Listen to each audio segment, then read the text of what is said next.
How many of you have deliberately chosen to make a bad decision? Any show of hands? Well, nobody is raising hands because we don't do it. What we do is that we make very reasonable choices. We think things through. We weigh pros and cons. We make good choices, and yet somehow we end up standing in places we never intended to be. And here is my learning. Most of us don't make bad choices on purpose. What we do instead is something far more respectable. We adapt. Let me start with something very simple. Imagine you move into a house right next to a very busy road.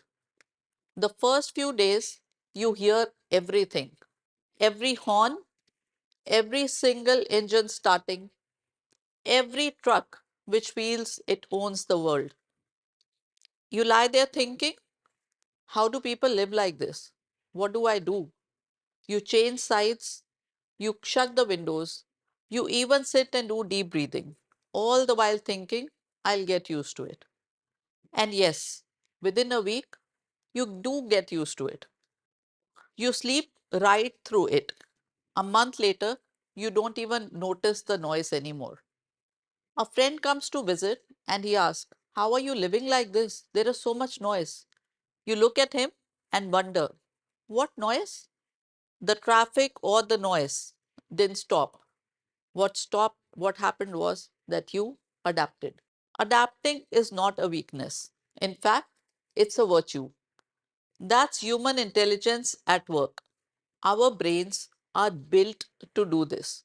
They constantly scan the environment, deciding what needs attention and what can safely go into the background.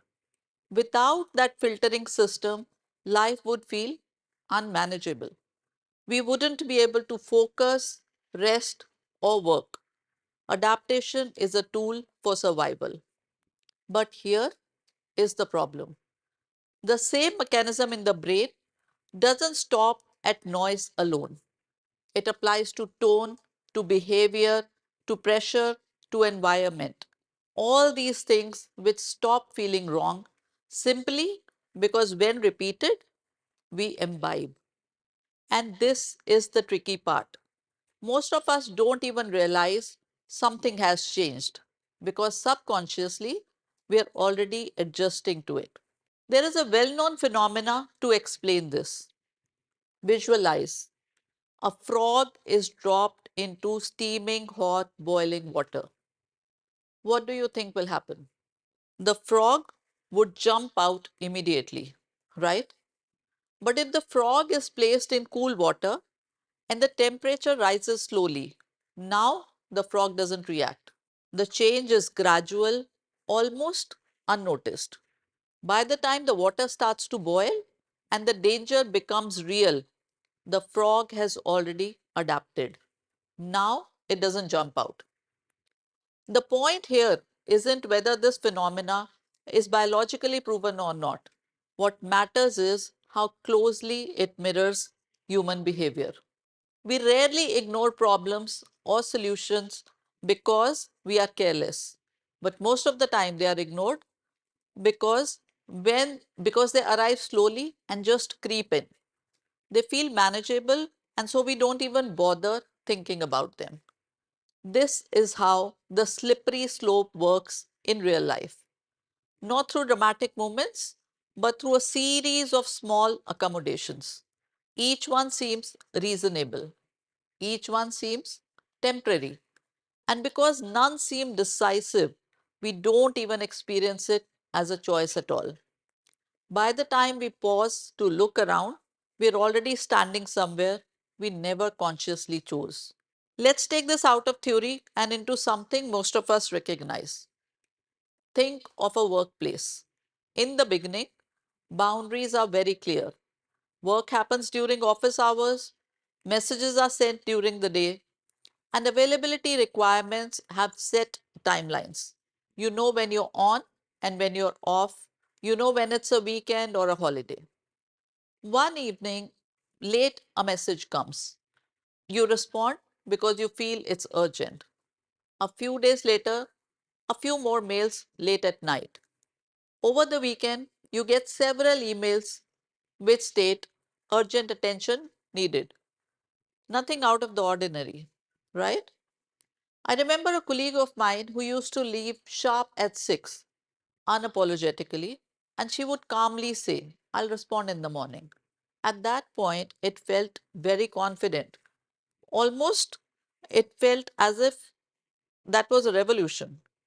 2 months down the line, she was responding at 11 p.m. too. Not because anyone demanded it, but because everyone else was doing it. Again, this is also nothing out of the ordinary. We just go ahead and do what everyone else is doing because we don't want to be singled out. The gradual shift is happening and the behavior, it begins to adjust. Responses become quicker. People start adding polite disclaimers. Sorry for the late message, but they send it anyways. If one doesn't respond immediately, silence becomes noticeable. At some point, not responding immediately feels almost risky. It's not in the rule book, but when everyone is visible online, absence feels like disengagement. By now, the shift has settled in. What once felt intrusive is now labeled as commitment. What once raised concern is now branded as dedication. One perception adjusts collectively, questioning becomes very uncomfortable. How often have we heard this? In this age and stage of life, one must stretch to make a mark. Yes, that is how the accepted work culture has changed. When we repeatedly expose to the same stimulus, whether it's noise, stress, or pressure, the brain reduces its response over time.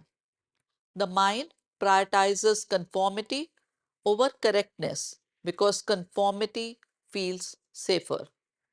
By now, the inner voice has quietened. Phrases like work life balance, me time, family time all blend into the background. The shift happened through small, repeated adjustments. Many of you would be thinking, so what? It's not a big deal. This is the new normal. And this is how the new normal quietly replaced what once felt incorrect. And more importantly, it is not restricted to the work life alone. When something feels consistently heavy, but you keep telling yourself it's fine, that is a sign, not of a crisis, but of a compromise. So instead of asking yourself, how much can you manage? It helps to ask, how much are you willing to compromise? To live your truly authentic life, here is a 3-step simple, usable model. Listen, label, and lean away. This isn't a philosophy, it is something you practice. So, step one is to listen. Are we repeatedly ignoring our inner voice? Do we keep telling ourselves, it's okay, that's how things are, accept it, and move on? Pay attention to what you have stopped hearing. Let me be clear, I am not talking about the extreme situations. Listening isn't about becoming oversensitive, it's about noticing what your system has learned to tune out. Listening is how sensitivity returns. And once you begin to hear the noise again, the next steps become easier because we are no longer moving away from ourselves. We are finding our way back. Step two is to label, call the noise out. In the beginning, at least to yourself, not explaining it, not reframing it, not trying to fix it. Just name it accurately, without justification or explanation. Labeling helps because the brain responds differently to named experiences. What we can name, we can evaluate. And when we can evaluate, no longer operates invisibly. Coping, for example, is not the same as consenting. Naming creates space and the opportunity to correct. Step 3, lean away. We don't need to become confrontational. I'm not suggesting that we pack our bags tonight and move out of every difficult situation. Rather, we prioritize what adjustments are worth making and identify what is suppressing our core. No dramatic exits, just a little distance. Pause instead of replying automatically. Delay one response till the next morning. Ask one clarifying question. Stop compensating for once. A small lean is enough to break the pattern. It is enough to let your inner self breathe. So, today, here and now, let's put this into practice. Pick one situation in your life that feels just fine. Name a compromise which you have brushed under the carpet for long, but which still stifles you, doesn't agree with your value system. Listen to what you have stopped hearing. Label it honestly. Then lean away just a little and notice what happens. Nothing collapses, but something shifts. That shift is where change begins in small, repeated choices. Let me take you back to that house by the busy road. The traffic or the noise never stopped. We adapted until one day when we stepped outside and realized how loud it actually was. So today, take this away with you.